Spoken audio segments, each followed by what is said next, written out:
እግዚአብሔር ወይ ማረን አማኑኤል ወይ ማረን በእግዚአብሔር ሰላምታ እየዞራችሁ መጽሐፍ አይሰለቻችሁም ዕውቀት የላችሁ ምናምን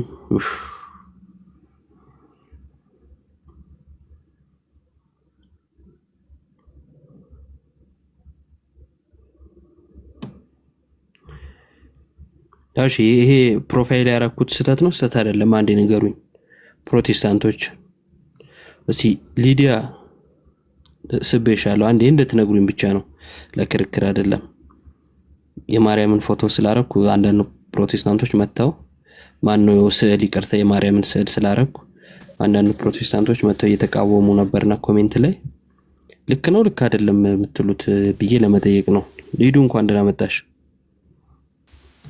ዮባ እንዴት ነህ እኔ አዲስ ቪዲዮ ለቅቄ ያለው ሪፖርት አድርጉ የሚለው ነች ነው ሪፖርት ነው የሚለው እንደዛ ነው ያነበብኩት አይ በጣም ታነቢያለሽ አንቺ በጣም ነው እንደምታነቢው እሺ ስዕሉ ግን ልክ ነው ልክ አይደለም ማለት ምኑ ነው ልክ ያለው ነው እኔ እንጃ አንዳንድ ፕሮቴስታንቶች መጣው ጣዖት ነው ምናምን አሉኝ ጌታ ሆይ አይ ኖ ማለት አልገባኝም ስዕሉን ሳይው ማርያም እና ኢየሱስ ስለዚህ ችግር አለ ነው የምን ችግር ማለት ለምን አልገባኝም ምን እኔም እኮ አልገባኝም እኮ ነው አንዳንዶቹ እየመጡ እየጻፉ ፕሮቴስታንቶች ልክ አይደለም ጣዖት አምልኮ ነው ምናምን ይሉኛል አወዛገቡኝ እኮ አይ ዝም በላችሁ አላችኋለሁ ዝምማ አላችኋለሁ እሺ ሌላ ካላችሁ ይሄው ሊዱ አልገባትም ያላችሁትና ልቀበላችሁ እሺ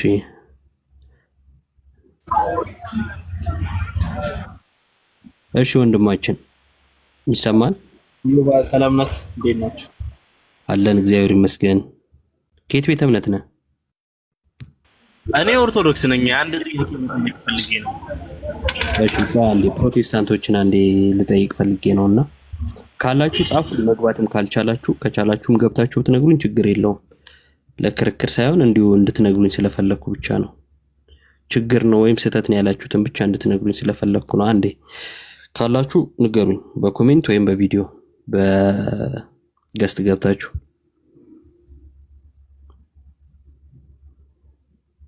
የላችሁም ተራለ ፕሮቴስታንት ወንክ ወንድማችን አይ ስተት አለ ብዬ አስባለሁ ሰማኛ አይ ቆይ ቤት አያወሩህም ወይ ፕሮቴስታንቶች ሲባል አቤት የምትለው ኖ እኔ ስተት አለ ብዬ ነው ማስበው ልናገር አንተ ማስብ ችግር የለው አንተን ማረም አንፈልግም በምንም ታሪክ ከድቀት ልትወጣ ስለማትችል አንተ እሺ ስተቱን ልናገር ፍቀድልኝ አረ በፍጹም ለምን ታፍኑናላችሁ ትላለህ ታፈናችኋ አረ ፕሮቴስታንቶች ንገሩን ስተት ነው የምትሉት ንገሩን እኮ ነው ያልኩት ጥያቄው ነው ይገልጽ አርግላቸው እንጂ ላይክ ስዕሉን በአጠቃላይ ነው ስተት ነው ወይስ ምንድነው ቶፒኩ ወይስ ምን ላይክ ምንድነው ላይክ ነው ሆኖኝ አይደለም እኔ ቤቴን ከፈትኩና መዝሙር ከፈትኩኝ ይሄን ደግሞ ባክግራውንድ አደረኩትና ከዛን አንዳንዶች እየመጡ ማን አይቶ ሳለው የሚል አለ እንደገና ደግሞ ጣዖት አምልኮ ነው የሚል አለ ስተት ነው የሚል አለና ለምን እንዲያላችሁ ነው ጥያቄ ማን አይቶ ሳለው ይሄን ስዕል ይሄ ራሱ ማርያም ይሄ ራሱ ኢየሱስ ነው እኮ አትሉ ማለት እንደዛ ስላላችሁ እኮ እኔም ያልገባኝ እኮ እሱን ገብተው እንዲያብራሩ እኮ ነው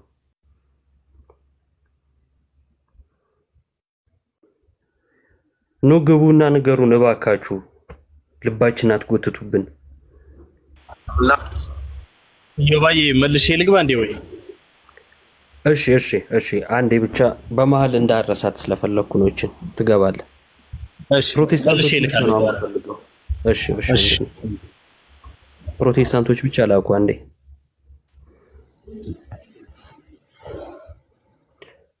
እሺ ሰላም እንዴት ነህ?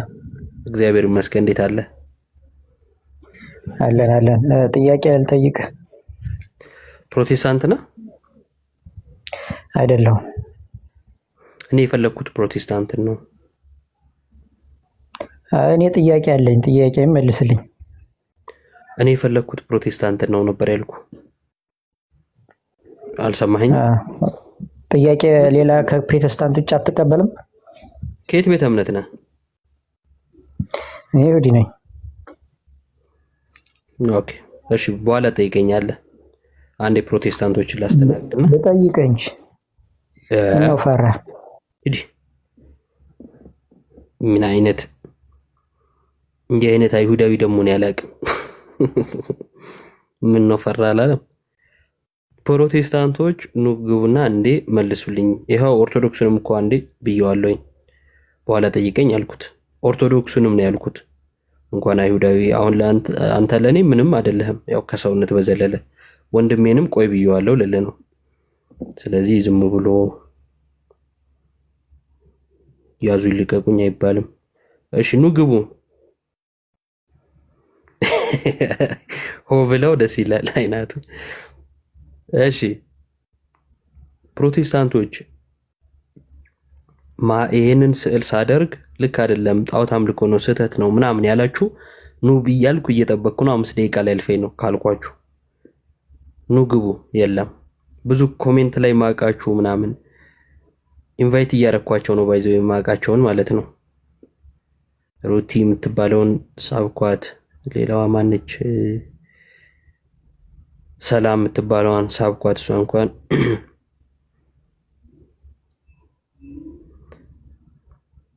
ቢያንስ እንደ ሊዲያ ገብታችሁ ሐሳባችሁን ግለጹ እኮ ነው ያልኩት። ሌላ ምን አልኩኝ? እኔ እኮ ታስቁኛላችሁ።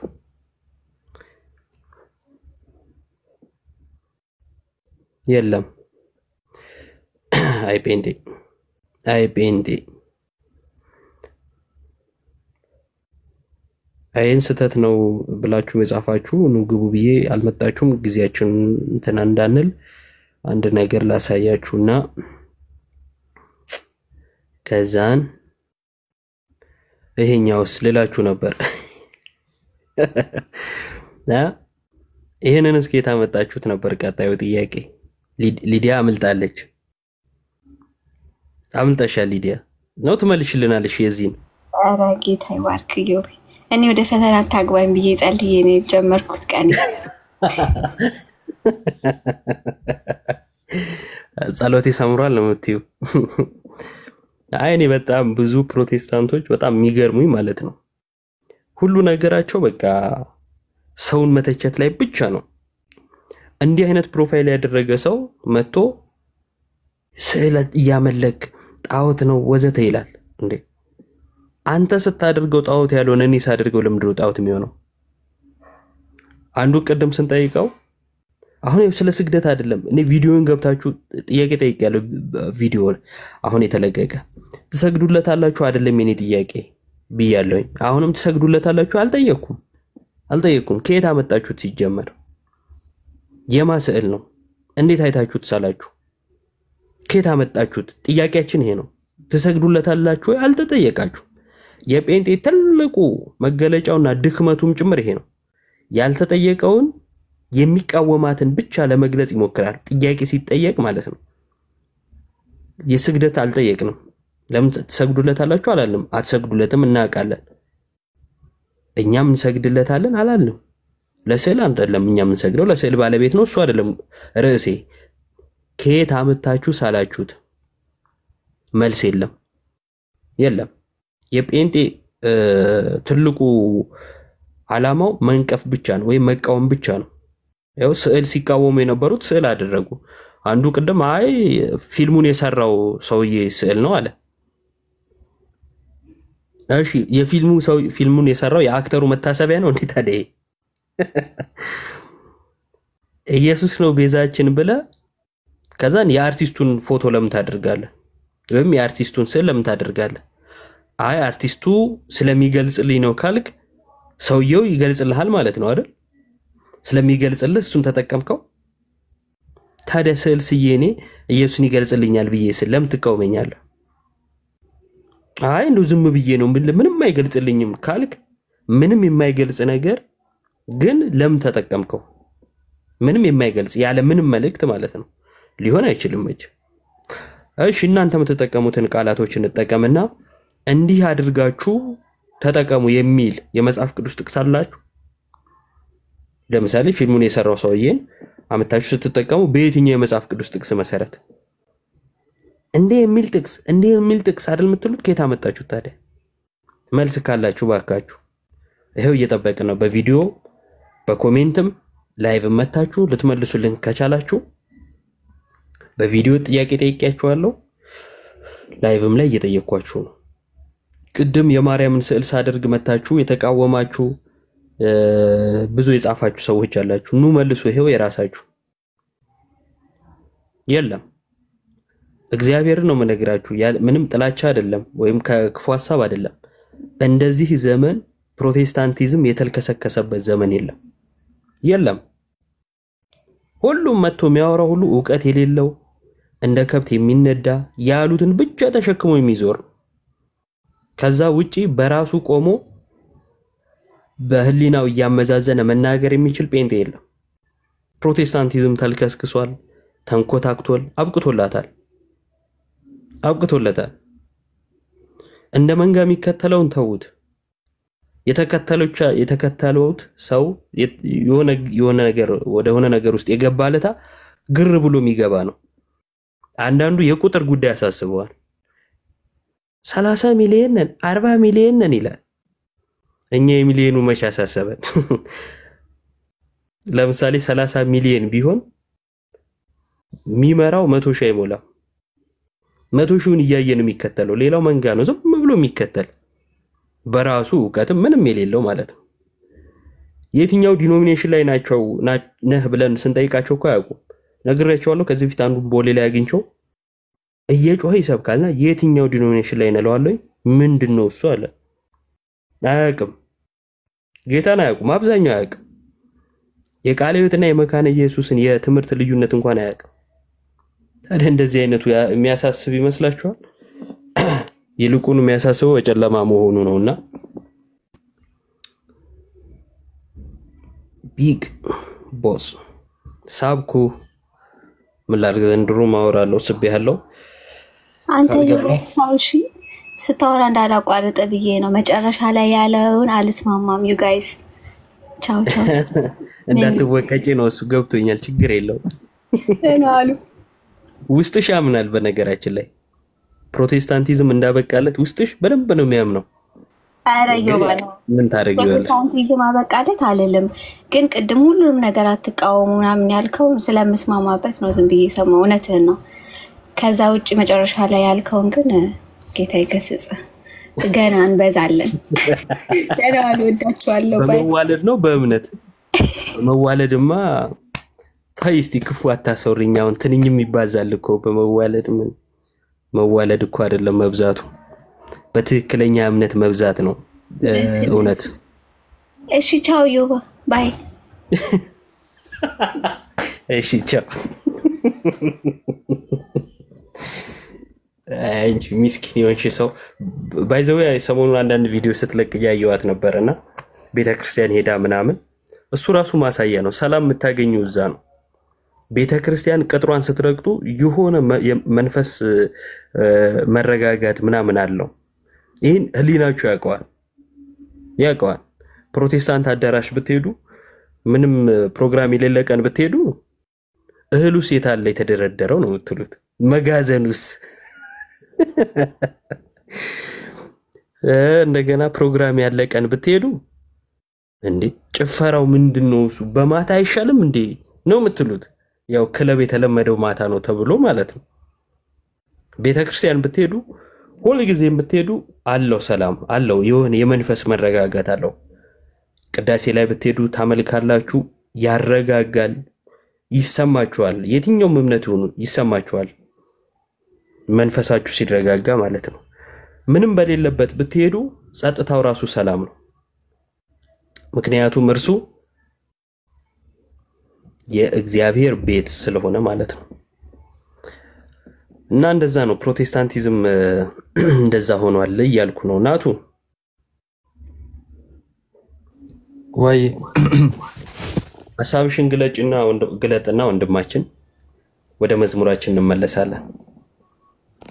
አይ እኔ ምንም እኮ አፈንከኝ። ምን ሐሳብ አለኝ? አሁን ያቺ ሰውነት ታፍና ይሄ ድምጽ ይወጣል አይወጣ? ኧረ እኔ እኮ ድሮ እንደምታቀኝ አይደለም። ስንት ቀናችን ቆየና ከተገናኘን በዚህ ቀናት ውስጥ ራሱ እኮ በጣም ትልቅ ለውጥ አለኝ። ምን አይ ወደ ደግሞ መልሶ ጠበበ።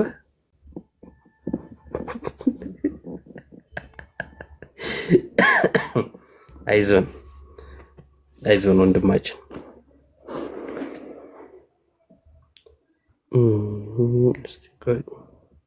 ዳዊት ና ግባ እስኪ። እኔ ጥያቄዎች አሉኝ ለአንተ ከቻልክ ማለቴ ነው። ኦቦሌሶ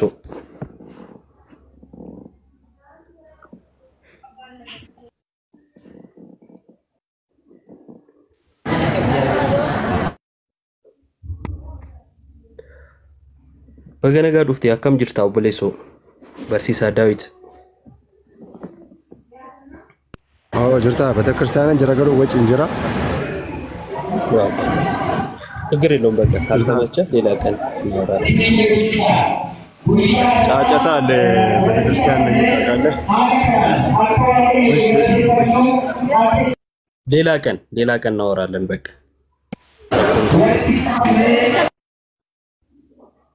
እሺ ዳዊት ማይ ወንድማችን ማን ነው? እህታችን እንኳን ደህና መጣሽ። እንኳን እንደና ቆያችሁኝ። አይ እኔ እኮ ናቱ መቼ ነው የሚጠመቀው ይልልህ ነበርኩ። ሚዩት አታርገች ነው ሚዩት እዮባና ሚዩት ያደረከኝ? አይ እኔ አይደለሁም። ኧረ ሁሉ ትፈሪኛለሽ። ሚዩት እንኳን ማን እንዳረገሽ በጣም ነው የሚገርም። አይ ጥምቀት መቼ ነው ማለት አሁን የዲዱን ስታነሳ እኮ ነው ያስታወስኩት። አንተም እኮ ለድህነት መጠመቅ አለብህ። እግዚኦ ቀደምሽኝ እንጂ እኔ አሁንሽ ምን ልበላት? እኔ ጌታ ምን ልበላት? እኔ የተጠመቅኩ ሰው ነኝ እኮ።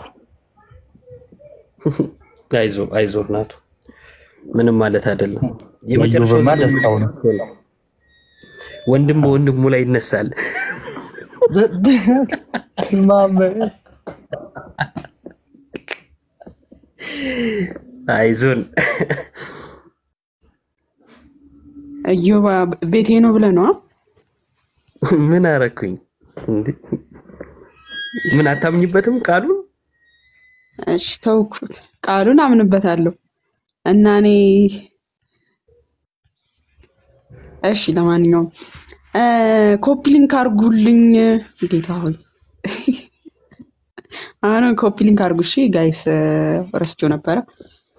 ሰማሉ ጋይስ ተቋርጧል። እኔ ጋር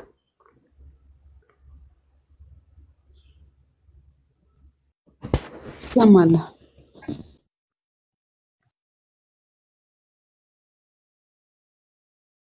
እዮባ ጥያቄ አለኝ እኔ።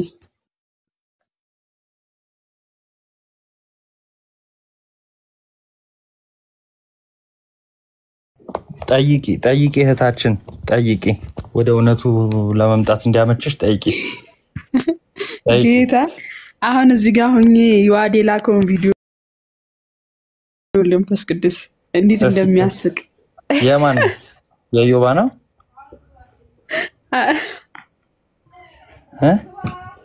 እስኪ ላኪልኝ። ኧረ እባክህ ጭራሽ እኔ ልላክልህ? ኧረ በስመ አብ እዚህ ሆኜ ነው እኮ ደግሞ የላከው።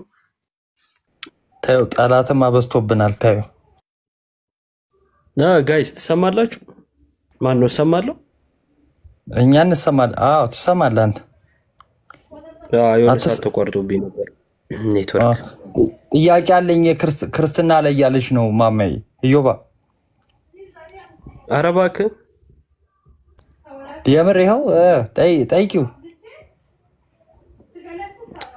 ስታክ አይ እኔ እንትን ልለው ነው እንጂ ያውቂ ነው። አይ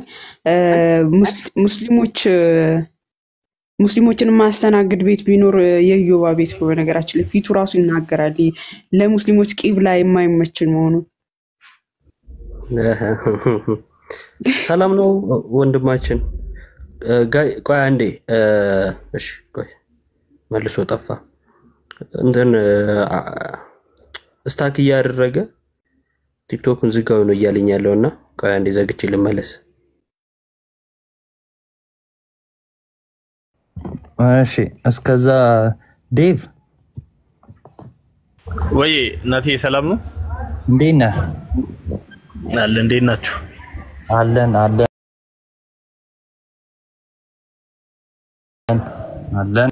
ጠይቃለሁ ብዬ ወጥቼ እንደገና እየመጣሁ ነው። ጠይቅ አንተን። አዎ እስኪመጣ ጠይቅ። እሺ ምንድን ነበር መሰለህ አብ ወልድ መንፈስ ቅዱስ የሚለው አስተምሮ በአስተምሮ ደረጃ ኢየሱስ ከመጣ በኋላ ነው አይደል ያለው እምልህ። በነቢያቶች ሲነገር ነበር። እርግጥ ግን አሁን አብ ወልድ ብለው እነሱ ለይተው ያውቃሉ አይሁዳውያን ወይስ እግዚአብሔር ብቻ ብለው እንደሚያውቁ ነው የማውቀውና አብ እያለ ኢየሱስ ያስተምራቸው ይሄን ትምህርት ከየት አገኙት? ግልጽ ነው። እሺ ግልጽ ይመስለኛል። ግን ቆይ ፖስት ስለሆነ ይሰማቸዋል ከስር። ቆይ እስቲ አንዴ ኮሜንት ላይ ጻፉልኝ እስቲ። ድንገት ፖስት ሲሆን ምናምን ሆስቱ ላይሰማ ይችላል ብዬ ስላሰብኩ ነው ከስር ድምጻቸው።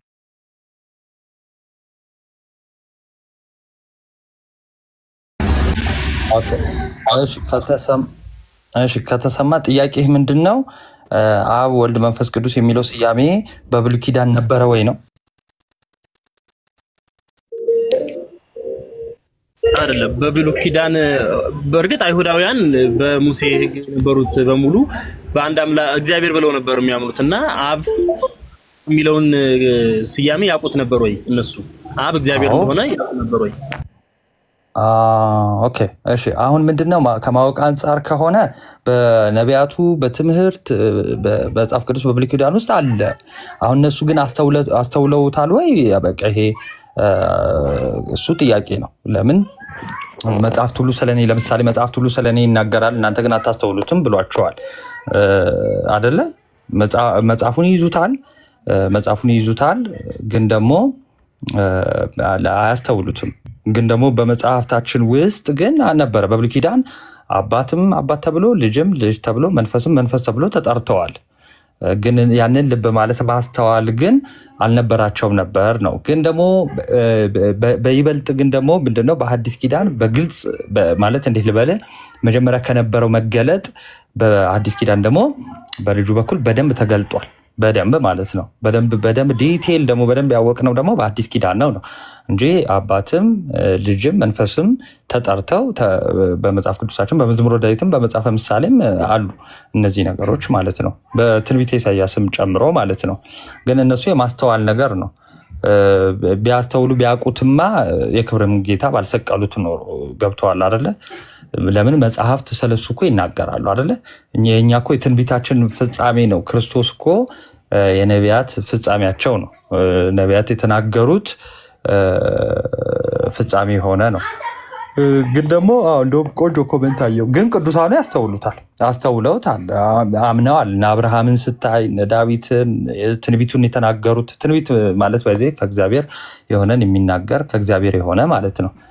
ነቢይ ማለት ደግሞ ይሄ ከእግዚአብሔር የሆነው ምናልባት የሚመጣውም ሊሆን ይችላል፣ ፕሬዘንት ላይ የሚሆንም ሊሆን ይችላል፣ እንደገና ወደፊት የሚሆንም ሊሆን ይችላል፣ ፍጻሜ ያገኘም ሊሆን ይችላል፣ ገና ፍጻሜ ሊያገኝም ይሆናል። ግን ያ ነገር ከማን ነው? ከእግዚአብሔር ነው። ያን የተናገሩ ደግሞ ነቢያት ይባላሉ። ነቢያት ደግሞ ማለት ከእግዚአብሔር የሆነውን የሚናገሩ። እነዚህ ደግሞ ኦልሬዲ ያውቁታል፣ ተረድተውታል፣ አምነዋል። ተስፋም ደግሞ ያደርጉ ነበር። ለዛ ነው ሐዋርያው ቅዱስ ጳውሎስ ተስፋ የሚያደርጉትን ሊያዩ እንኳን አልቻሉም ብሎ የጻፈው ማለት ነው። ነቢያት አባቶቻችን ቅዱሳኑ ያውቃሉ። ግን ሌሎቹ አሁን አይሁዶች ስትል ግን ክርስቶስን የሰቀሉት ግን እግዚአብሔር አምላክ አንድ ነው የሚለውን እያወቁ ግን ደግሞ መጽሐፍት የሚለውን ግን ለመረዳት ፍቃደኛ አልነበሩም። ልባቸውን ያደነደኑ ስለነበረ ማለት ነው። ከላይ ብቻ ነበር የሚያሳምሩት። ለዛ ነው ልስን መቃብር ይላቸዋል።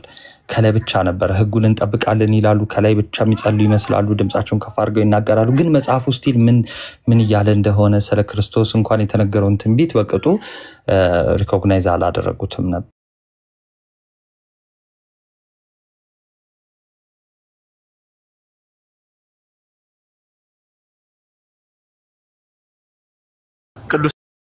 ቅዱሳኑና ነቢያቱ ተጽፏል ይረዱታል። እርግጥ ግን ኢየሱስ አሁን አብ ከሳበው በቀር እያለ በሚነግራቸው ሰዓት ወይ እግዚአብሔር እያለ ነው የሚነግራቸው። ምክንያቱም አብ የሚለውን ቃል እነዚህ የማይረዱት ከሆነ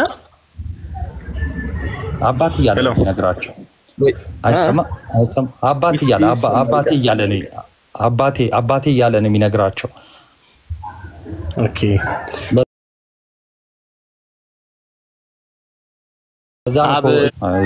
እሱንማ ልጅ ነው የሚያደርገው። ግን ስለዚህ ክሱ ላይ ካየኸው እንዲህ ራሱን እግዚአብሔር ልጅ ያደርጋል አይደለም ብለው የከሰሱት ክሱ ላይ ራሱ ሲከሱት እግዚአብሔር ልጅ ተብሎ ግን መጽሐፍ ቅዱስ በብሉይ ኪዳን ነበረ።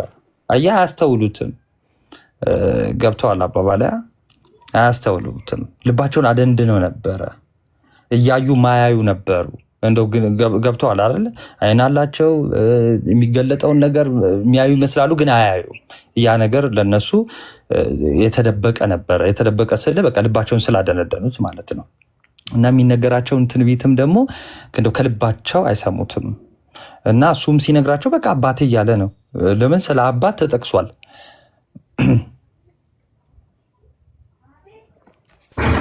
እሺ ናት ያመሰግናለሁ። እሺ ጥያቄ እንደዛ ከሆነ እስቲ ደግሞ ከእስልምና ሳይድ ደግሞ ያለውን ቪው ደግሞ በሌላ መንገድ ከተረዳችሁ ማማየት ትቀጥላለች። ግን ደግሞ እነሱ ያለማስተዋል ችግር ነበረባቸው። ትልቁ ነገር ከአይሁዶች ጋር የነበረው ነገር ክርስቶስ ምንድነው የተጻፈውን ነገር ህይወት መስጠት ላይ እነሱ በጣም ደካሞች ነበሩ። እንዴት ማለት መሰለ ይኸውልህ መጽሐፍትን ስትመለከት ወደ ኋላ እያንዳንዱ ሊድ የሚያደርገው ለሐዋርያት ሲጽፉ ዴቭ ካየ የሲናውም ታሪክ ይሁን የግብፁም ታሪክ ይሁን እያንዳንዱ የአብርሃምም ይሁን የዳዊትም እያንዳንዱን ታሪክ በመጽሐፍ ቅዱስ ላይ ስታይ ሁሉም ሊድ የሚያደርገው ስለ ክርስቶስ ነው። ሁሉም የሚነግርህ ስለ ክርስቶስ ነው አይደለ? እና መጽሐፍት እንዳለ ስለ ክርስቶስ ነው የሚናገሩት። ኦኬ ስለ ክርስቶስ መምጣት ይናገራሉ። ለዛ ነው እኮ የነገረ ድህነት ትምህርታችን ኦኬ በምን ላይ ማዕከል ያደረገ ነው? ነቢያት እንዳለ ተናግረዋል ማለት ነው።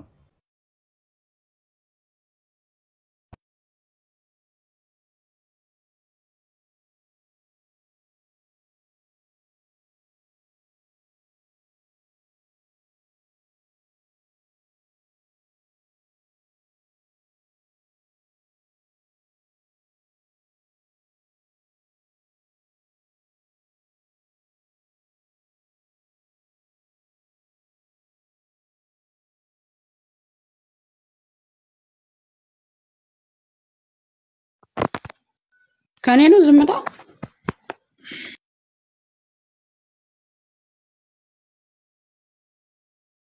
እዮብ አለ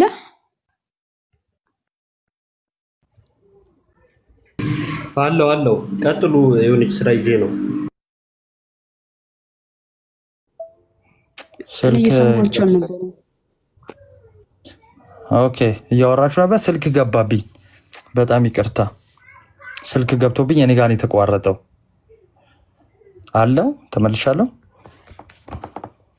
አለናት እና ዴቪዬ ወይ ናቲ እና ስለዚህ ያንን የተነገረውን ልክ ትንቢቱ ፍጻሜ ሲያገኝ በክርስቶስ ቃል ስጋ ሲሆን ከዛ በኋላ ክርስቶስን መቀበል ከበዳቸው። ክርስቶስ የተጻፈውን ሜንሽን እያደረገ ነበር የሚነግራቸው። እነሱ ግን ሊገሉት ጭራሽ ፈለጉ። እና ግን አዲስ ነገር አይደለም የነገራቸው።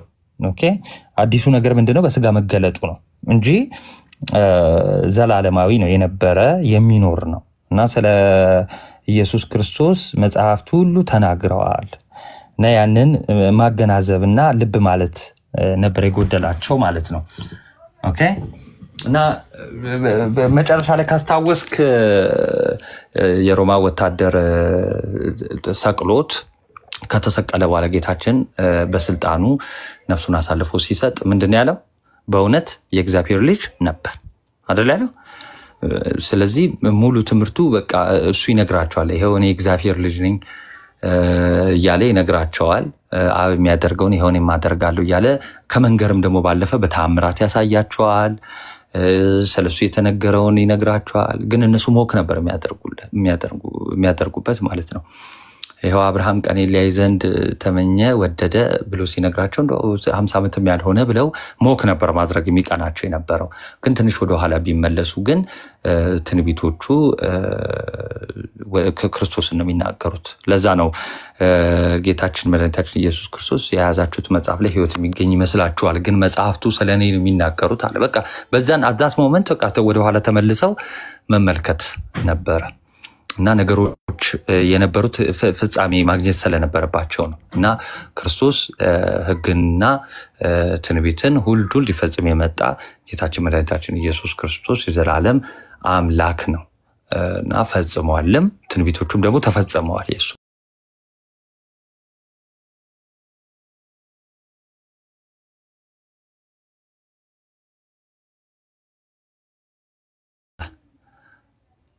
በጊዜው ቢሆኑ ቢነኩት ቢዳስሱት አብረውት ቢሆኑ ይመኙ ነበር። ያ በምኞት ደረጃ ግን አልሆነም ነው። ለገባቸው ግን አሜን ብለው ተቀብለውታል ነው ተከትለውታል።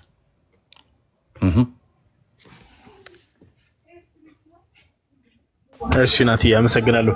ግን ያው አሁን አብ በሚላቸው ጊዜ ያው አባቴ እያለ እንደሚያወራቸው አይደለ አሁን የነገርከኝ እምልህ አሁን አሁን አባቴ በሚልበት ፓርት በቃ አባቴ ነው የሚላቸው አብ በሚለው ቦታ ላይ በሙሉ ማለት ነው። እና አባቴ ሲላቸው ታዲያ እንዴት ቅሬታ ያነሱም? ምልህ ቅሬታ በርግጥ በዛ ነው ያነሱት። ግን ብዙ ጊዜ አባቴ ብሎ ራሱን ሲያስተካክል አንስተዋል። ልክ ነው። ግን ራሱን ከሱ ጋር ሲያስተካክል እኔና አብ አንድ ነን በሚልበት ሰዓት ነው እንጂ ብዙ ጊዜ ሌላ ቦታ ላይ ለምሳሌ አባቴ ከሳበው በቀር ወደኔ የሚመጣ የለም አብ ከሳበው በቀር ምናምን የሚላቸው ጋር ግን እነዛ ላይ ብዙ ችግር እንትን ሲሉ አልናይም። እና አባቴ ማለቱ ባይዘዌ ክርስቶስን ሊወግሩት ወይም ደግሞ ሊያሳድዱት የሚፈልጉት ከጀምሮ ከትምህርቱም ነው ግዴታ። እንደውም እንደ ምክንያት ተጠቀሙት እንጂ እኮ በቃ ሲፈውስም እኮ ያሳድዱታል እኮ አይደለ? ለምሳሌ ትንቢተ ኢሳይያስ ላይ ያለውን ቃል ጠቀሰና ይሄው ለድሆች ሰብክ ዘንድ ልኮኛል ካለ በኋላ ይህ ቃል አሁን ተፈጸመ በጆሮአችሁ አለ። አሁን ተፈጸመ በጆሮአችሁ ሲላቸው አንጎርጉረዋል አይደለ? ከገደልም ሊጥሉት ፈልገዋል እኮ ተፈጸመ አላቸው አይደለ? ይሄው የላከኝ እኔን ነው ሲላቸው እንዴት ልበል ክርስቶስን ለማሳደድ አንደኛው ምክንያት እሱ ነው ያቀረቡት ምክንያት እሱ ነው። እና ቦልድሊ እሱም ደግሞ አምላክነቱን ተናግሯል። ለዛ ነው እንጂ ሲፈውስም እሱ ማሳደድ እኮ እያንዳንዱ ምክንያት ነበር የሚፈልጉለት የነበረው። ኦኬ ለእያንዳንዱ ምክንያት ነበር የሚፈልጉለት የነበረው። እና ግን ደግሞ የአባት ለምሳሌ እኛ አባትን ልጅን መንፈስን ከብሉይ ኪዳን እያመሳከርን ነው የምንቀበለው አይደለ? ለምሳሌ በአዲስ ኪዳን ላይ የመጣ ቃል አይደለም። እንግዲህ በብሉይ ኪዳን ልጅ ካለ አባት አለ አይደለ? ልክ ያንን እኛ አክሰፕት እንደምናደርገው እነሱ ግን አክሰፕት ማድረግ ከበዳቸው ያንን ማለት ነው። ሶ በእያንዳንዱ ነገር በእያንዳንዱ ትምህርት ራሱን ከእግዚአብሔር ጋር ያስተካክላል የሚል ትልቁ ችግርም የነበረባቸው ይሄ የሥላሴን መገለጥ ወይ ደግሞ እንዲህ በይበልጥ ልጁ ሲተርከው የአካላት ሶስትነትን ለመቀበል በጣም ትንሽ አዳጋች ነበረባቸው። ለምን እግዚአብሔር አምላክ አንድ ነው ከሚለው አስተሳሰብ እና እምነት የተነሳ ማለት ነው። ግን መጽሐፍትን ወደ ኋላ ብትመለከት የሚናገሩት ልክ ክርስቶስ ያስተማረው ነው።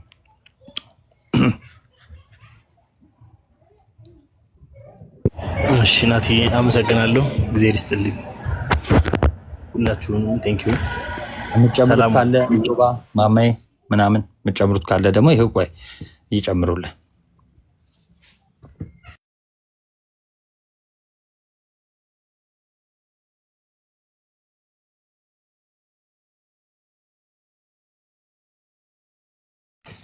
ሰዎች የላችሁም? ተመልሶልሃል ግን? ሰላም ናችሁ? እንዴት ናችሁ? እግዚአብሔር ይመስገን። አዎ ናቲ ተመልሶልኛል። አመሰግናለሁ በጣም እግዚአብሔር ያክብርልኝ። ሰላም ሁኑ። አሜን።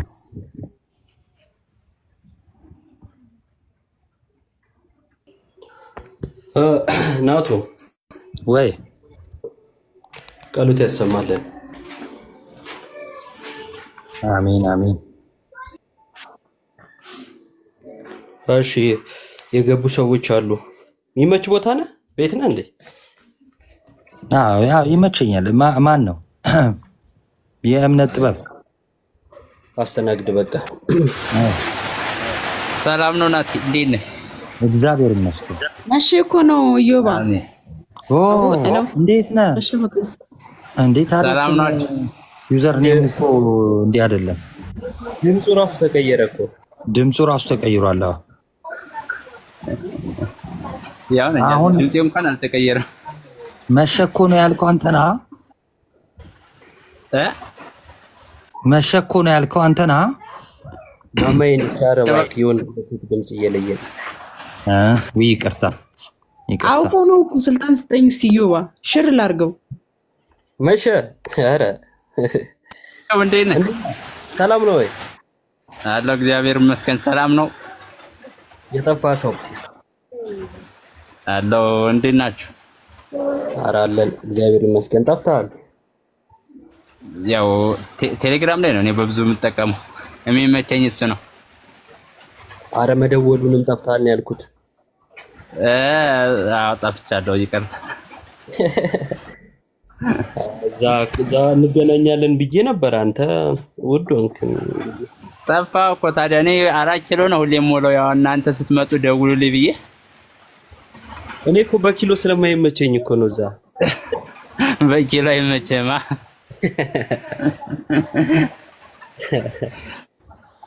ይሁን እንግዲህ። እሺ ናቱን እንደ አፖስትል እየባየ እንዴት ነህ ያለኝ? አዎ ናቲ ነኝ።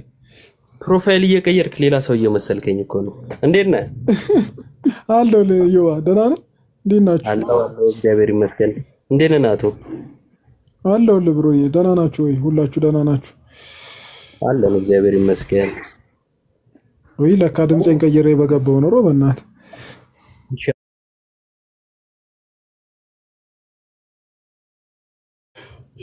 ኢዮብም ደግሞ ቪዲዮ አውጥቶ እኔ ችኮቹ እያስቸገሩኝ ነው ብሎ ቪዲዮ ይስራ እንዴ? ድምጽን ቀይረ መታበት ደሞ ስሙ ቀለሜ ዋናታ ነው እንዴ? አስቸገሩኝ አለ እኮ። ቀለበቴን እያሳየኋቸው አስቸገሩኝ አለ። እኛ ቀለበት ሳናረግ እንኳን የሚጠይቀን አተናል። እሱ ቀለበት አድርጎም ይጠይቃል። ከባድ ነው። ምን አይነት ጸጋ ነው እባክህ። የሱን የሆነ ጊዜ ሰምታል እንዲህ አለ እየመጣ በውስጥ ማነሽ ምናምን ብሎ የሆነ የሴት ስም ያው ዝም ብሎ ሙድ ለመያዝ አቦዘነች ምናምን እንደሚለው ስም ይጠራና አይ እንደዛ አይደለም አረ በስም በስርዓት ጠርቷል መሰለኝ ሜሮኒው ምናምን ብቻ የሆነ ስም ጠርቷል አላስታውስምና ስሚ እኔ ብሎ ያ የኔን ሚስቴ ነች የምታገኘው እሺ ምናምን ይላል።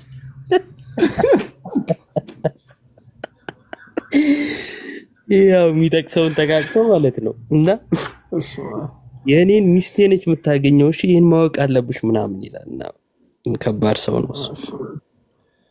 አይ የሆነ ነገር ፈልጎ ነው እሱ የወጣው ማለት ነው በቃ። አይ መጀመሪያ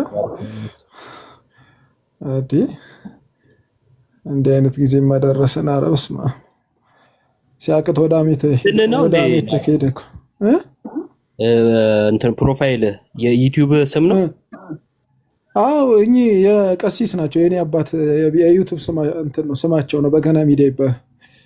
ነው እንዴ? አሪፍ አሪፍ። እሳቸው ነው። እየገባችሁ ሰብስክራይብ አድርጉ ጋይስ። እሺ ዮባዬ ቴንኪው በጣም መኩማ። እንደውም እኛ የበገና ትምህርት መስሎኝ ነበር እያለኝ ነበር። ተቀናቃይ መጣብኝ አለ። አይደለም ሚዲያ ነው አልኩት። ተቀናቃይ አይኛ የሚዲያ ስሙ እንጂ ሌላ አይደለም እያልኩት ነበር። አይ እውነት በአንተ እንትን ላይ ምንድነው በገና ሚዲያ መሰረታዊ ክርስትና ትምህርት የሚያስተምሩበት ስለሆነ ምናልባት መሰረታዊ ክርስትና ትምህርት ለሚፈልጉ ሰዎች እዚህ ውስጥ ካሉም መከታተል ይችላሉ። ያው አሪፍ ሰብስክራይብ አድርጉ፣ እየገባችሁ ተማሩ። አሪፍ ነው በጣም። እስቲ መዝሙር ስብ ያለው ከቻልክ ግባ። ዛሬ ፕሮቴስታንቶች ጥያቄ ብንጠይቃቸው ምንም የሚመልስልን አጣን እኮ። ፕሮቴስት ነው የሚያደርጉት ከገቡ። የስም ተጽዕኖ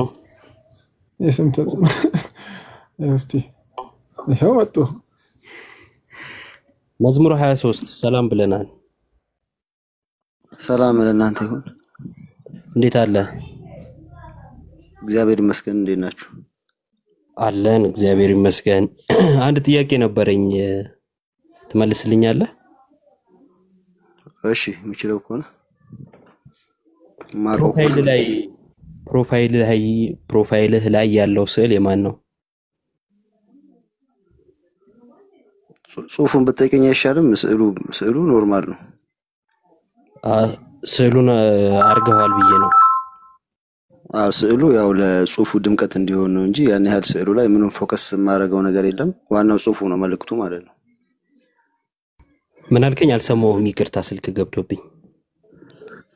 ስዕሉ በደንብ ትኩረት እንድትሰጠውና እንድታነበው ጽሁፉን ማጀቢያ ነው እንጂ ዋናው መልእክቱ ጽሁፉ ነው።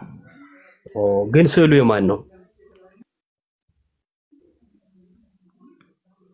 ያው በተለምዶ እንደሚታወቀው እንግዲህ ያው ክርስቶስ ነው በተለምዶ ነው እንጂ ማንም አይቶ ይሳል የለም። ግን እንደዚሁ ኢማጂን ለማድረግ ያን ያህል ብዙም እንትን የለውም፣ ችግር የለውም። በተለምዶ ግን ይሳላል። በተለምዶ ይሳላል። በተለምዶ ሲሳል ችግር የለውም፣ ጥቅስም አያስፈልገውማ። አይ ብቻውን እኔ አልቀበልም፣ ብቻውን አንቀበልም ሲጀምር። አሁን ግን እዚህ ጋር ግን መልእክቱን ስፔሻሊ ኦርቶዶክሳውያን በደንብ ፎከስ አድርጋችሁ እንድታዩት፣ ስዕሉን ስታዩ በደንብ እንትናችሁ ይሳባል። ለዛ ነው። ኦኬ አንተ ብቻውን ሲሆን ግን አትቀበለውም? ጽሁፍ ካለው ትቀበለዋለህ? አልቀበለውም፣ ስዕሉን አልቀበለውም። ጽሁፉን እንደ መልእክት ወስደዋለሁ። ለምን አረከው? ካልተቀበልከው ለምን አረከው? መልእክት እኮ እያስተላለፍን እኮ ነው ለእናንተ አሁን ስዕሉ በመኖሩ ነው በደንብ አሁን ራሱ የጠየቀኝ። ስዕሉ ባይኖር እንደዚህ ስበም አትጠይቀኝም ነበር። መልእክቱን የጠየቁ ስለ መልእክቱ ሳይሆን አስቀድሞ ስለ ስዕል ስለምታወሩት ወሬን የጠየቁ። ስለ ስዕል አስቀድሞ ጣዖት አምልኮ ነው፣ ማናይቶ ሳለው፣ ጥቅስ አንጡ የመሳሰሉትን ወሬ ታወሩ ስለነበረ ስለ ወሬያችሁ እንጂ አሁን ስላወራው ነገር አይደለም፣ ወይም ስለ ጽሁፉ አይደለም የጠየቁ። ጽሁፉን የምናምንበት ስለሆነ ነጋሪም ስለማንፈልግ ማለት ነው። በመጽሐፍቶቻችንም ያሉ በቅዳሴያችንም በአምልኮታችንም የምንደጋግመው ስለሆነ። አሁን ጥያቄ ሳታምነው ነው ወይ ስዕሉን ያደረከው? እኔ እያልኩ ያለሁት መልእክት እያስተላለፍኩኝ ነው። መልእክት ደግሞ ለማስተላለፈው ሰው ደግሞ ይሄን ስዕል በደንብ ስለሚቀበለው። ጥያቄ ስለምታምነው ነው ወይ ስለማታምነው ነው ያደረከው ነው? ስዕሉን አላምነውም፣ ግን መልእክት ማስተላለፍበት ሰው በደንብ ስለሚቀበለው ለእናንተ እኮ ለመልእክት እያስተላለፍን ያለ ነው። ገባኝ። ይሄ ቻሌንጅ አደረጋችሁት አይደለም? እባክህ እያዳመጥ አላማው ነው። አይስል አንዴ ሚዩት ላድርግ። እንግዲህ ልታስተላልፋት የፈለካትን መልእክት አንዴ እኔ ልንገርልህ፣ ምንም ችግር ስለሌለውና ያን ያህል ጥሩ ነገር ማነው ይሄ ከባድ ነገር አይነት መስሎ እንዳይታይ። ይሄው ለኦርቶዶክሳውያን ስዕል ስለምትወዱ በምትወዱት በኩል ይሄው ኢየሱስ ቤዛ ነው የሚለው ልንነግራችሁ ነው እያልከኛለህ። ይሄው አንተ ከምትገልጸው በላይ በደንብ አድርጌ ገለጽኩልህ። ደግመህ እንዳትለው እሺ። አሁን የጠየቅኩልህ ፎከስ እንድታረግ ነው ያንተን ሐሳብ የገለጽኩልህ። የማታምንበትን ስዕል ለምን አደረከው? ጥያቄ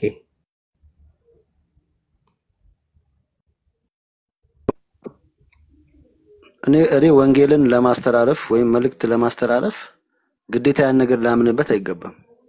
እሺ ለሙስሊሞች ታስተላልፋለህ ወንጌልን? በደንብ በሚገባ የካባን ስዕል አድርገ ፕሮፋይል ላይ ከዛን ኢየሱስ የዓለም ቤዛ ነው አትደንግጡ ትላቸዋለህ? ኖ እንደዛ አይደለም። ይሄን እኮ ቅድም እኮ ነገርኩህ እኮ ቢሳል አትቀይራት ሐሳቧን። ለምን እነሱም ካባ የሚባል ሐውልት አላቸው። ያንን በደንብ ፎከስ አድርገው ያዩታል ምናምን እና ወንጌል ለማስተላለፍ ለምን በእነሱ ካባ አታደርግም? ክርስትና ላይ ያው ኮመን የሚያደርገን ነገር ስላለ ያን ያህል እኔ ቅድም ነግሬያለሁ እኮ ቢሳል ኮመን የሚያደርገን ነገር ስላለ አይደለም። ኮመን የሚያደርገን ነገር ስላለ ወንጌል መልኩን አይቀይርም። እሺ የፈለገ ኮመን ያድርገን የፈለገ ኮመን አያድርገን ምንም አይነት የሚያጠጋጋ ነገር ይኑርህም አይኑርህም ወንጌል መልኩን ቀይሮ አይመጣም። ለሁሉም የሚሆን ለሁሉም የሚሰጥ ለሁሉም ሊደርሰው የሚገባ እውነት ነው ወንጌል።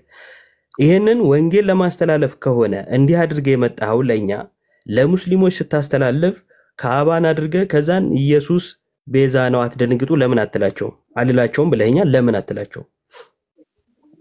መጀመሪያ እኮ ነግሬህ ነበር። ይሄ ስዕል መሳሉ ችግር የለውም። እሺ ችግር የለውም ብለኸኛል። ግን እኔ አልቀበለውም። በስዕል የሆነ ነገር መግለጽ ከቻልክ ጥሩ ነው። እሺ ችግር የለውም የሚለው ላይ አንዴ እንቆይ። ብዙ ፕሮቴስታንቶች ስዕል መሳል የለበትም ብለው ዘጸአትን ይጠቅሳሉ። ለምሳሌ ዘጸአት 20 የተቀረጸውን ምስል ላንተ አታድርግ፣ ማንኛውንም ምስል የተቀረጸውን ምስል ላንተ አታድርግ ይላል ብለው ይቃወማሉ። ትክክል ናቸው ወይስ ተሳስተዋል? እሱ ላይ ከገባን ያው ዲቴል ሌላ ነገሮች አሉት ከስዕሉ ቀጥታውን ስዕሉን ለማስተማሪያ ብቻ ካረከው ምን ችግር አለ? ማናቸውንም ምስል የተቀረጸውን ምስል ላንተ አታድርግ ብሎ ማናቸውንም ነገር ነው የከለከለው። አታምልካቸው ነው የሚለው ይላል። አዎ አታምልካቸው ይላል። አዎ ከረንትሊ ግን ስለሚሰገድ እኛ እሱ እንቃወማለን። ይሰገዳል። የተቀረጸውን ምስል ላንተ አታድርጋቸው የሚለውስ እኮ እሱ ለማስተማሪያ ከሆነ አሁን እኮ አውዱን ለማስተማሪያ ከሆነ ይቻላል የሚል ምንም ይሄ ሎጂክ አያስፈልገውም። ሎጂክ አያስፈልገው። ለምሳሌ ማዳመጥ የማይችሉ ሰዎችን በስዕል ብታስተምራቸው ኖርማል ነው። ችግር የለውም። እኔ እሱን እቀበላለሁ በስዕል ማስተማሩን። ግን እኔ አሁን ሎጂክ ሳይሆን የጠየቅኩት ጥቅስ ነው። በየትኛው ጥቅስ መሰረት ነው ለማስተማር ሲሆን ችግር የለውም ያልከኝ? መልስ እየጠበቅኩ ለዚህ እኮ እያንዳንዱ ጥቃቅን ነገሮች ለምሳሌ መስማት ለማይችሉ እንደዚህ ምናምን ተብሎ እንዲጻፍ መቼም አንተም አትጠብቅም፣ እርግጠኛ ነኝ። ይሄ ግን በቃ እንዲሁ መታቆም ስለማይችሉት እያወራን ሳይሆን የተጻፈ ብቻ ወይም ሶላ ስክሪፕቹራ ብለው ስለሚያምኑት ፕሮቴስታንቶች እያወራን ነውና እባክህ መልስልኝ። ከተጻፈው ውጪ ካልሆነ ማለት የተጻፈውን ብቻ መታመን ከሆነና ከተጻፈው ውጪ ማትቀበል ከሆነ ለማስተማር ሲሆን ይቻላል ያልከኝ ከየትኛው ጥቅስ አንፃር ነው? እያንዳንዱ ዝርዝር ነገር ሊጻፍልህ አይገባም፣ ደግሞም አልተጻፈም። እያንዳንዱ ጥቃቅን ዲቴል ነገር አልተጻፈም። እሺ የሚደረጉ ነገሮች እንዳሉ ነገሮች አልተጻፉም። ይሄ ግልጽ ነው እኮ በጣም ይሄ አሁን ብዙ ጥቃቅን ነገሮች አንዱ ነው ማለት ነው። ስለዚህ ሳይጻፍልህ የምታደርጋቸው የተወሰኑ ነገሮች ጥቃቅን ነገሮች አሉ ማለት ነው። አይ ምንም ጉዳት የሌላቸው ነገሮች ችግር የለውም። ማስተማሪያ የሆኑ እንደዚያው ፖዚቲቭ ነገሮች ችግር የለውም። ባይጻፍም የሚጎዳ ነገር አይደለም። በቃ ያስተምራል። ካባ ይጎዳሃል። አንተ ፕሮፋይል ብታረገው ካባ ይጎዳሃል በትክክል እንጂ ምን አገናኘው እንዴ? ለምን ይጎዳሃል? እኔ ካባን ፕሮሞት ማድረግ አልፈልግም። አትሊስት የኛው ግን በልማድም ቢሆን በምንም ክርስትናን አንድ ያደረገ ነገር ነው። መስቀላውን ሲደረግ በእኛም መስቀል ላይ አይደለንም። መስቀል ላይ አይደለንም። ግን መስቀሉ ጋር አይደለንም። ስዕሉ ጋር እኮ ስዕሉንም እኮ ልነግርህ እኮ ስዕሉን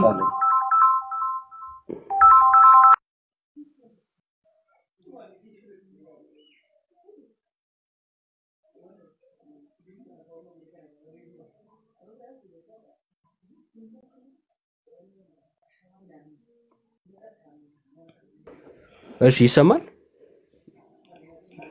ይሰማል። ኦኬ ይቅርታ ስልክ ገብቶብኝ ነው።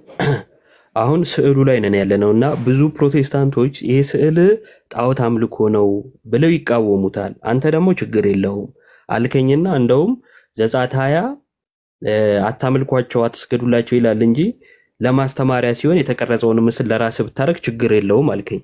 ለማስተማሪያ ሲሆን ችግር የለውም የሚለው ጥቅስ ከየት አመጣ ስለ ባይኖርም ችግር የለውም ችግር ማያመጣ ነገርን የግድ ጥቅስ ይምጣለት አይባልም አልከኝ። በጣም ጥሩ ችግር ማያመጡ ነገሮችን ጥቅስ ሳያስፈልጋቸው መጠቀም እንችላለን አልቃወምም ጥሩ ነው።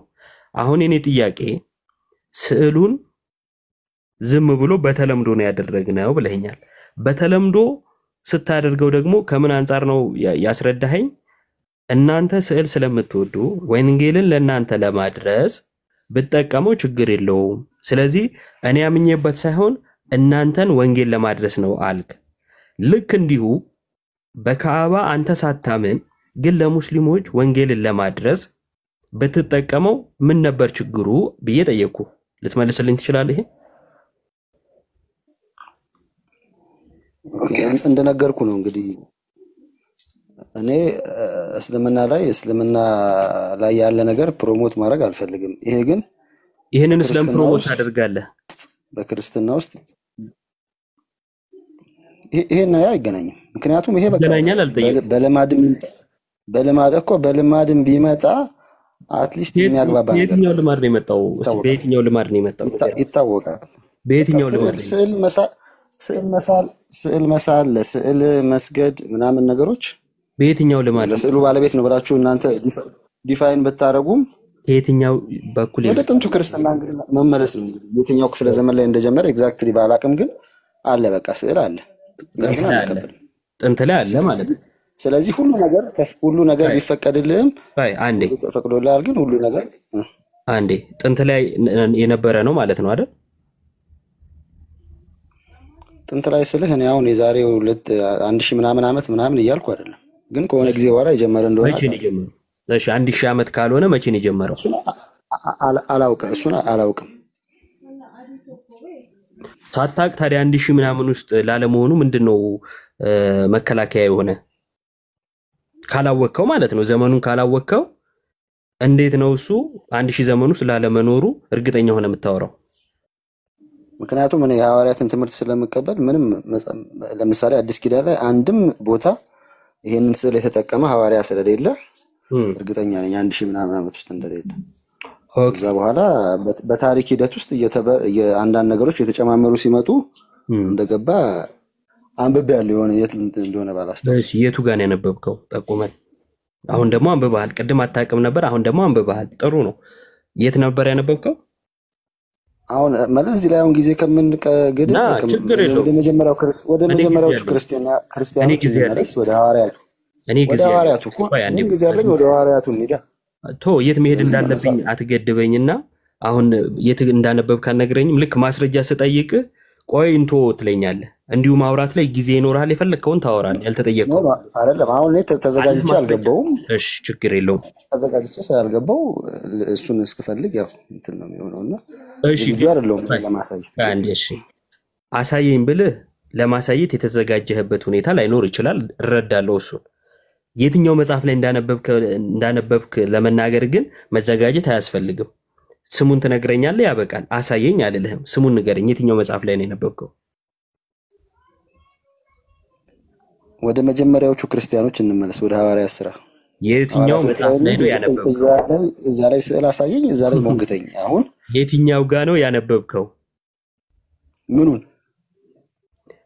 የሆነ ዘመን ላይ ይሄ ስዕል የሚለው የሆነ ዘመን ላይ ተጨማምሮ እንደመጣ የሆነ መጽሐፍ ላይ አንብቤያለሁ ብለኸኛል። የትኛው መጽሐፍ ላይ ያነበብክ? ይሄ እኮ ባላነብ ራሱ መጽሐፍ ቅዱስ ላይ ከሌለ ከሆነ ክፍለ ዘመን በኋላ የጀመረ እንደሆነ ይታወቃል። ባላነብ እንኳን ይሄን አሁን ልጠይቀኝ አይገባም ለጥያቄ። እሺ አሁን ደግሞ ባላነብ ብለሃል። ቀደም አንብበህ ነበር። አሁን የትኛው መጽሐፍ ላይ ስል ባላነብ ራሱ አልከኝ። ችግር የለውም። ያነበብከውን ሳታነብ ያለውን ሳይሆን ያነበብከውን ንገረኝ። የትኛው መጽሐፍ ላይ? እንደ ጥያቄ መቅረብ የለበትም ባይነኝ። እኔ መጀመሪያ ክፍለ ዘመን ላይ ከሌለ አንተ መጽሐፉን ጠቁመኝ። ጥያቄው እኔ ከተሳሳትኩ ከመልሱ በኋላ ይቅርታ ጠይቃለሁ እኔ ስለ ጥያቄው። አንተ ግን የትኛው መጽሐፍ ላይ እንዳነበብክ ንገረኝ እያልኩ ያለሁት በሐዋርያቶቹ ዘመን ከሌለ ከዛ በኋላ የመጣ ልምምድ ነው። አንዴ ርዕሱን አታስቀይረኝ። አላስቀየርኩም እንዴ? እሺ በጌታ ትምላለህ የሆነ መጽሐፍ ላይ እንዳነበብክ ከሐዋርያት ከ100 ዓመት በኋላ እንደመጣ ተደርገ እምልልሃለሁ። እሺ አንብበሃል? 100 ዓመቶች ውስጥ የለም እርግጠኛ ነኝ። አንብበሃል? የሰገደ አንብበሃል? እንዴ በቃ ሐዋርያቶች ውስጥ ልምምዱ ከሌለ እኮ በቃ ከሆነ ጊዜ በኋላ እንደመጣ ይሄንን እኮ አሳየኛ። እንግዲህ ውሸት ከሆነ አንተ አሳየኝ በቃ አለ ብላ አሳየኝ። አንብብ ያለ ያልከኝ አንተ ያነበብከውን መጽሐፍ ጠቁመኝ ስለ ባላነብ እያልክ እየዋሽ ያለኸው አንተ። እኔ ለምንድን ነው ማሳየህ?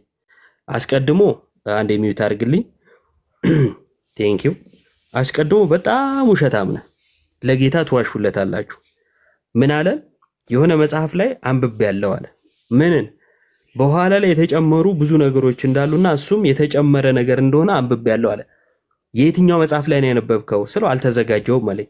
አታሳየኝ ችግር የለውም ስሙን ንገረኝ ስለው ባላነብ ራሱ ይሄ ግልጽ ነው አለ። ስለዚህ አላነበበም፣ ግን ያነበበ መስሎ ለመታየት ይሞክራል። ሶ ውሸታም ነህ ማለት ነው። እንግዲህ አንተ ያሳየኸኝ ነው፣ እየሰደብኩ አይደለም። ውሸታም ነህ። ውሸታምነት ደግሞ መገለጫችሁ ከሆነ ውሸት ያጋንንት ነው፣ እምነትህ ከአጋንንት ይመነጫል ማለት ነው። ጌታ ደግሞ ዋሹልኝ አላለም።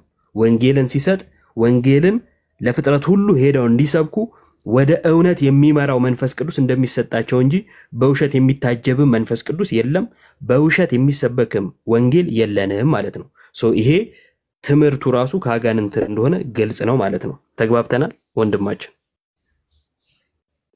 አሁን ይሄ ሁሉ ነገር የሚያናግር ነገርም እኮ አይደለም። አሁን አንተ ራሱ እያብራራህበት ያለው መንገድ እኔ ተቀባይነት የለውም። በቃ እኔ አሁን ሶላ ስክሪፕቸር አስኮንኩኝ ድረስ መጽሐፍ ቅዱስ ላይ ከሌለ ከሆነ ጊዜ በኋላ የመጣ ትምህርት መሆኑን ወይም ልምምድ መሆኑን ከተናገርኩኝ በቂ ነው። ውሸታም ምናምን እንደዚህ መባሉ ብዙም ትክክል አይደለም። ውሸታም ለማለት አንተ አይደለም። ውሸታም ለማለት አንተ በእርግጠኝነት ታሳየኝ አንብቤ ያለው ብለኸኝ መጽሐፉን ልጠቁመኝ ስላልቻልክ ነው አይደል? ስለዚህ ምን ታደርገኛለህ?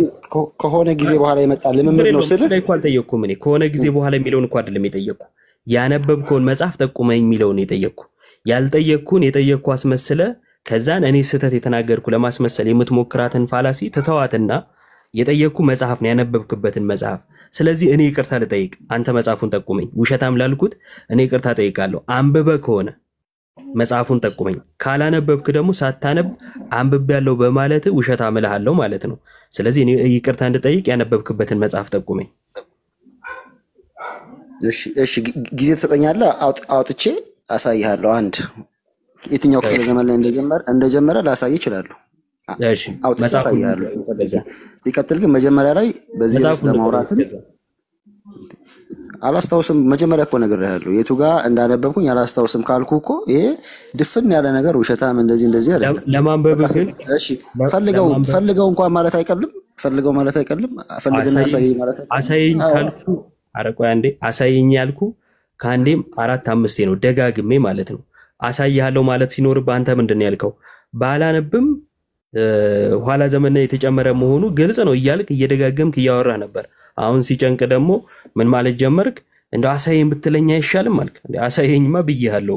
ይሄ እኮ የኔ ትምህርት አይደለም። ያን ያህል እኔ እንትን አይሰጠኝም እኮ። ይሄ እኮ የኔ ትምህርት አይደለም።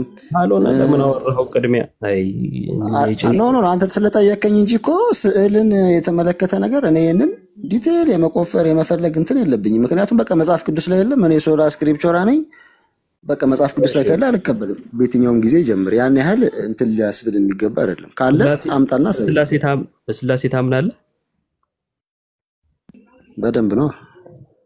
ስላሴ የሚለውን ቃል ትጠቀማለህ? እጠቀማለሁ። መጽሐፍ ቅዱስ ላይ አለ? የለም። ከሌለ ለምን ትጠቀማለህ? ምን ያው እኮ የቃላት ጫወታ ነው እንጂ ምንም ሶስት ማለት ነው አይደል? በግዕዝ ያን ያህል እንትን አይደለም። የምን ጫወታ ነው? ይሄ እንትን አይደለም። የሆነ አስተምሮ ምናምን አይደለም እኮ። ይሄ እኮ ቃላት ነው። በቃ ቃል ነው። ቃል ሶስት ማለት ነው። ጠይቄ ያለው ወይ ምንድነው ብዬ ጠይቄ ያለው? ትርጉሙን ጠይቄ ያለው እኮ ይሄ እንትን አይደለም። ለምን ተጠቀምከው ነው የጠየቅኩ። ይሄ እንትን አይደለም አትበለኝ። እንትን የሚባልም ንግግር የለንም። ከሌለ መጽሐፍ ቅዱስ ላይ ለምን ተጠቀምከው? ቃል ነው። ምንም እንትን ችግር የለውም። የሌለውን ቃል ለምን ተጠቀምከው? ሶስትነት ማለት ስለሆነ ምንም ችግር የለውም። ምን ምክንያቱም ስላለ አለ አለ መጽሐፍ ቅዱስ ላይ አለ። ኤግዛክት ቃል በቃል ባይጻፍም እኔ ደግሞ ስለተጻፈው ቃል ነው የጠየቅኩ። ስላሴ የሚለው ቃል እሺ፣ መቼ ዘመን ላይ ነው የጀመረው ወይም በማን ነው የተጀመረው ቃሉ 200 ምናምን አካባቢ ይመስለኛል ተርቱሊያን ነው ለመጀመሪያ ጊዜ የተናገረው ይመስለኛል ነው ያልኩት። I'm not sure። በጣም ጥሩ። ስለዚህ ግን ያልተጻፈ እሺ ቴዎፍሎስ ነው ብለው የሚናገሩ ሰዎችም አሉ፣ ተርቱሊያንም የሚሉ አሉ። እኔ ቴዎፍሎስ የሚለውን ነው እንትን ምለው። ለማንኛውም ችግር የለውም፣ ተርቱሊያንም ብትለኝ ችግር የለውም። ትክክለኛ ጥቆማ ስለሆነ ማለት ነው። አየህ፣ ትክክል ነገር ስትጠቆመኝ አልነቅፍህም። ነገር ግን መጽሐፍ ቅዱስ ላይ ያልተጻፈ በኋላ ዘመን ላይ የመጣን ነገር እየተጠቀምክ ነው አይደል? አዎ፣ ትምህርቱ ስላለ የሚያፋልስ ነገር የለውማ። የሚያፋልስ ነገር የለውም። በኋላም ዘመን ቢመጣ ችግር የለውም እያልከኝ ነው። የመጽሐፍት ቅኖናን ትቀበላለህ? 66 የሚለው በነገራችን ላይ የሌላ አይደለም፣ አለ። ቃሉን ከሆነ ጊዜ በኋላ ይምጣ እንጂ ያለ ነው። ትምህርቱ ያለ ነው። ስለ ትምህርቱ አላወራውም። ትምህርቱ አዎ ያለ ነው። እሱን አልጠየኩም። ቃሉን ነበር አስቀድሜ ስጠይቅህ ቃሉ ብዬ ነው የጠየቅኩ እና አሁን የጠየቅኩን መልስልኝ። የመጽሐፍትን ቅኖና ትቀበላለህ? 66 ብለህ? አዎ እቀበላለሁ። እሺ፣ በየትኛው ዘመን ላይ ነው የተቀነነው 66 የሚለው?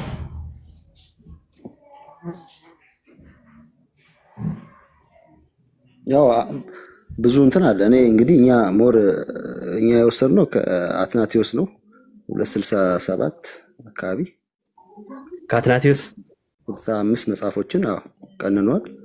መጽሐፍ 65 ይመስለኛል። እሺ፣ መጽሐፍ አስቴር ለምን አካተታችሁ እናንተ ታዲያ? ያው ቀኖና የተዘጋ አይደለም። በየጊዜው ቀኖና እኮ የተለያዩ ሰዎች የተለያዩ በጉባኤያትም በተለያዩ እንትኖች ቀኖና ይሰራል። ስለዚህ አንዱን ሲያስገባ አንዱን ላይ ያስገባ ይችላል። እስትንፋሰ እግዚአብሔር አለው ብለን ስለምናስብ እንቀበላለን። በጣም ጥሩ። ታዲያ በየትኛው ዘመን ላይ ነው 66 የተባለው? አትናቴዎስ 65 ካደረገና መጽሐፍ አስቴርን ካላካተተ መጽሐፍ አስቴር የተካተተበት እና 66 የተባለው ቀኖና መቼ ነው የተሰራው? ያው እንዳልኩ ቀኖና እንግዲህ በጊዜ ሂደት ውስጥ የተለያዩ መጽሐፍቶች በአንድ ጊዜ በአንድ ጊዜ ስላልተገኙ መቼ ነው እነ 15ኛው 16ኛው ክፍለ ዘመን አካባቢ በደንብ አልቋል። በማን ነው በደንብ አልቆ የነበረው? እነ ኪንግ ጄምስ እነ NIV ምናምን 66ቱ እንደሚጠቀሙ አውቃለሁ። እሺ፣ ቅኖና ናቸው ወይስ የመጽሐፍት እትም? ቆይ አንዴ፣ የመጽሐፍት ቅኖና ናቸው ወይስ የመጽሐፍት እትም ናቸው? እነሱ እትም ናቸው። ከዛ የመጣ ነው። የጠየቁ ስለምንድን ነው ቀኖና የጠየቀኝ? አንተ የምታወራው ስለ እትም። እሺ፣ የመጀመሪያው ኪንግ ጄምስ ቨርዥን ስንት መጽሐፍትን ይዟል? የመጀመሪያው 66 እንዳልሆነ ብቻ ነው የማውቀው። ከዛ በኋላ ግን 66 እንዳልሆነ ታውቃለህ? የመጀመሪያው እርግጠኛ ነኝ 66 አይደለም፣ አልነበረም ስላየው ከዚህ በፊት። ጎበዝ፣ 66 አይደለም፣ ወደ 80 የሚያህሉ መጽሐፍትን ይዟል። በጣም ጥሩ። ቅድም ግን አመሰግናለሁ። እሺ፣ አሁን ስለመለስክልኝ ነገር ቅድም አትናቴዎስን ጠቅሰልኝ ነበር አይደለ? ቅዱስ አትናቴዎስ ተሳስቶስ ቢሆን መጽሐፍት እንደዛ ሲያደርግ ሰብስቦ እነዚህን መጽሐፍት ብሎ ሲያቀርብ ተሳስቶስ ቢሆን በምንድን ነው የምታውቀው አለመሳሳቱን? አንደኛ በጣም ተቀባይነት ያለው ነው በታሪክ ሂደት ውስጥ ትልቅም አባት ነው። ምንም የሚባል አይደለም ይሄ። ሲቀጥል ደግሞ መጽሐፍቶችን ሲያስቀምጥ በደንብ እንድትቀበለው የሚያደርግ ነገር፣ ለምሳሌ አሁን ፋውንቴን ኦፍ ሳልቬሽን ያልሆኑ መጽሐፎችን ለምሳሌ አሁን 80 ውስጥ ያሉትን እነዚህን ለህይወት እንጠቀምባቸዋለን ብሎ ሌሎቹን 39ኛው እንትን የሚባለው ላይ ማለት ነው።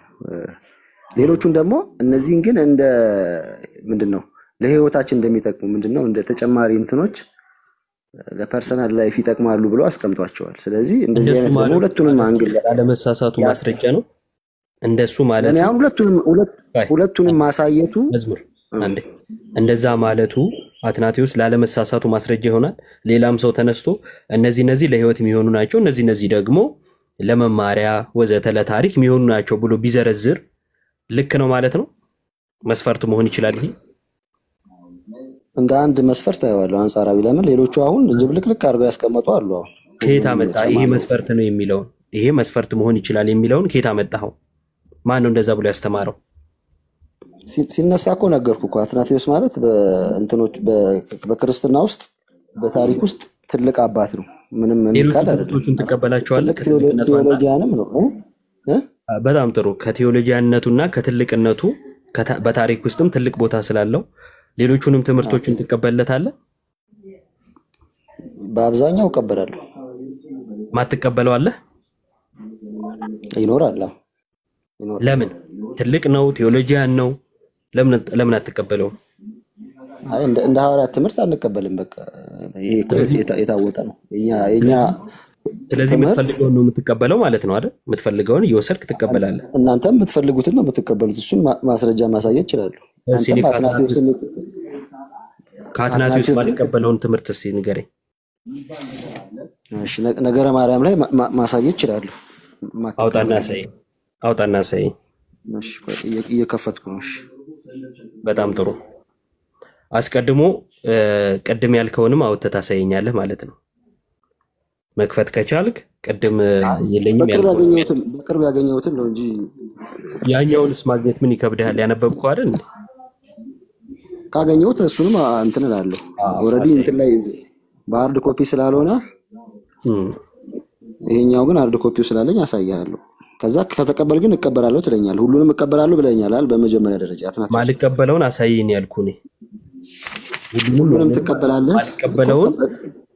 ማልቀበለውን አሳየኝ ያልኩኝ አይደለም። ሁሉንም እቀበላለሁ ስትል ይሄን ትቀበላለህ እልሃለሁ እንጂ እኔ ማትቀበለውን በምን አውቃለሁ?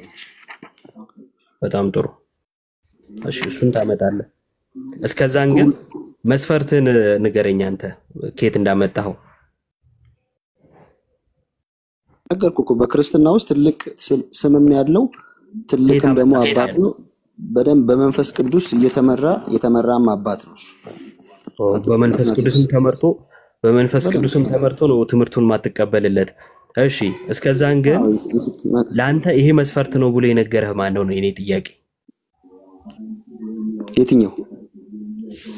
ለምሳሌ ቅድም ስትጠቅስ ይሄ ለህይወት ይሆናል፣ ይሄ ለትምህርት ይሆናል እያሉ መናገር ወይንም ደግሞ ትልቅ መሆን በታሪክ ውስጥ መኖር ይሄ መስፈርት ነው እንድትቀበለው ብሎ ያስተማረህ ማን ነው? ወይም እንዲህ አይነት መስፈርት እንድትቀበል ያደረገ የትኛው ጽሑፍ ነው?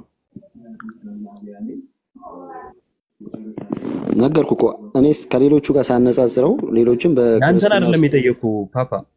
አይ እኔ ሌላ እንደዚህ አይደል። በሌላ ማስረጃ ከየት አመጣኸው ነው? የራስንማ አወራህ እኮ ቅድም። በሌላ ማስረጃ ይሄንን አላስደገፉልህም አላልኩም። የሌላ ሰውንም አላልኩም። እኔ ግን በራሴ ግን ሳይ ስለዚህ ከራስህ ነው ማለት ነው ያስቀመጠልኝ። ያው በትክክል ያስቀመጠው ወደ 66 የሚቀርብ በዛ ላይ ደግሞ እነዛ መጽሐፍቶች ደግሞ እነዚህ አዋልድ መጽሐፍቶችንም ደግሞ በሱ መልኩ ያስቀመጠ ስላላጋጠመኝ በቃ እሱ ትክክለኛ ነው ለኔ። ለራሴ እንደ አንድ መስፈርት ነው። እናንተ ማትቀበሉትን መጽሐፍ እሱ አልጠቀሰም? ማንን? ቅዱስ አትናቴዎስ ለምሳሌ እናንተ 66 ውስጥ ማታካትተውን መጽሐፍ እሱ አልጠቀሰም እኮ። ንገረኛ ማንን እስቲ ለምሳሌ። አልጠቀሰም ወይ? ጠቅሷል ወይስ አልጠቀሰም? መጀመሪያ እሱ መልስልኝ። ላውጣ? እሺ ተጠብቀኝ አሁን። እሺ አንድ ጊዜ። እሺ እስከዛን ወንድሞች ቀጥሉ።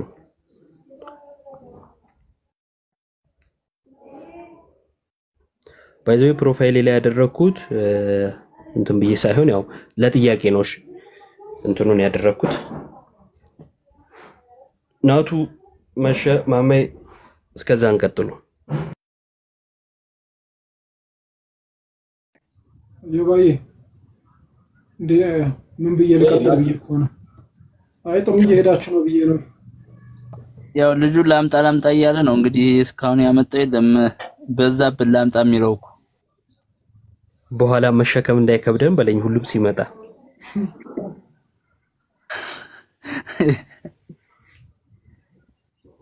እንደዛ በለው በቃ እስቲ ያምጣና እንይ ብለን እኮ ነው። እስከዛ ምን ሌላ ቶፒክ ውስጥ እንዳንገባ ብዬ ነው። መዝሙር እየቶለ በል መረጃዎችን ቶሎ አምጣና የተነሱ ትምህርት ትቀበላለህ። በሁሉም ዙሪያ ያስተማረውን አውጣና ሳይኝ ፓፓ ምን ላሳይ? ይሄን እቀበላለሁ በለኝ። አትቀበለውም ያልከኝና ሁሉንም አትቀበልም አልኩ። ሌሎቹንም አባቶች ሁሉንም አትቀበሉም እናንተ። እሱም ብቻ ሳይሆን ሌሎቹንም አባቶች አትቀበሉም። ሌሎቹን ያልከኝና ሁሉንም እቀበላለሁ ስትል ይሄን ትቀበላለህ ወይ ልበለኝ? ያልከው አትናቴዎስ ብቻ ሳይሆን ሌሎቹንም መዝሙር አታጫወተኝ እባክህ። ያለነው አትናቴዎስ ላይ ነው። ስለ ሌሎች አላወራ ነው። ስለዚህ አትቀበልም ሁሉንም ብለኛል። የማልቀበለውን አንጣ ብዬሃለሁ። ሶስቱን አንጣ። እኔ ሁሉንም አልቀበልም እሱ ያስተማረውን ትምህርት አንተም አትቀበልም ስልህ እቀበላለሁ ሁሉንም በለኝ አላልኩም። የማልቀበለውን አንጣ ነው ያልኩ። ለምን አታመጣም? እኮ ሁሉንም እቀበላለሁ ማለት አለብህ። እኔ ለመጨረሻ ጊዜ ነው ይሄን የምነግርህ። የማልቀበለውን አንጣና አሳየኝ። እኔ አንተም አትቀበለውን ልክ ሁሉንም እቀበላለሁ ስትል ነው ማመጣልህ እንጂ ለምንድን ነው ዝም ብዬ እቀበላለሁ? እባክህ ተው ፕሮቴስታንቶች። ይሄን ያህል ረጅም ጊዜ ስናወራ ብዙ ነገሮች እንደማታውቅ አሳይተህናል። አሁን ደግሞ አመጣለሁ አልከኝ። ለምሳሌ አንተ አትናቴዎስን ጠቀስክ ለመጽሐፍ ጥቅኖና በመንፈስ ቅዱስ ተይዞ እየተመራ ነው አልከኝ። ጥሩ ነው። በመንፈስ ቅዱስ እየተመራ ያስተማረውን ትምህርት ስትቀበላለህ ወይ ስለ ሁሉንም አልቀበልም አልከኝ። አይደለም እኔ አንተም አትቀበልም አልከኝ። ከዛን የማልቀበለውን አንጣን ያልኩ። የማልቀበለውን እሺ አመጣለሁ ብለህ ቆይተህ ስትመጣ በጣም ፕሮቴስታንቲዝም ቅድም እንዳልኳችሁ በቃ መልከስከሱ በዚህ ዘመን እጅግ ነው የፈጠነውና ከባድ ነው። ለማንኛውም አሁን ሐሳብ ስጡን።